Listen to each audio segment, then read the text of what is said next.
Well, there are a whole lot of ideas that are circulating, and the trick is to do something to control gun violence while at the same time respecting the Second Amendment and the rights of gun-owning citizens. In Maine, we have one of the highest percentages of people that own guns in the country and one of the lowest percentages of gun crime. So a lot of it is about the culture that we have here in Maine that respects firearms and how to use them. But that's not true all over the country.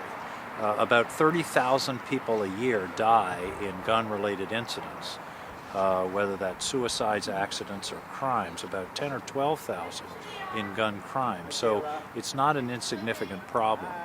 I believe there are common sense things we can do, like expanding the universal background checks that don't impinge on people's Second Amendment rights, but will keep guns out of the hands of people who shouldn't have them.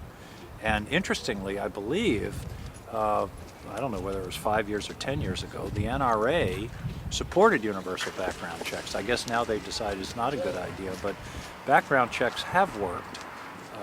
And something like 1 million people who shouldn't have gotten guns were turned down under the background check system.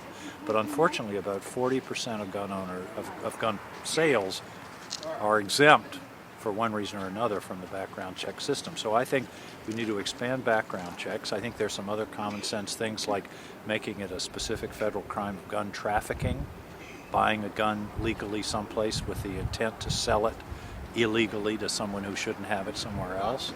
I'm reluctant about the assault weapons ban because I'm not sure it will work. And it involves more about what the gun looks like than what it actually does. There aren't easy answers to this or simple answers. And the first thing I did, I should have said this at the very beginning, when this issue really started to arise right after my election, after the Newtown tragedy, was sit down with representatives of Maine's gun-owning community and sportsmen's community to talk to them about what they thought we could or should do. I've also talked to folks who have been engaged in trying to limit, have stronger gun control. So I'm trying to listen to both sides, figure out what'll work, what makes sense, what respects the Second Amendment, and yet can do something to diminish this tragedy that, that we keep having at places like Newtown and Aurora and Columbine. So the other piece, of course, is mental health. And we got to talk about that and how to keep, again, my approach is to keep guns out of the hands of people that shouldn't have them. I think that's, if there's a basic premise to how I come at this, that's where I start with. So that's where I am.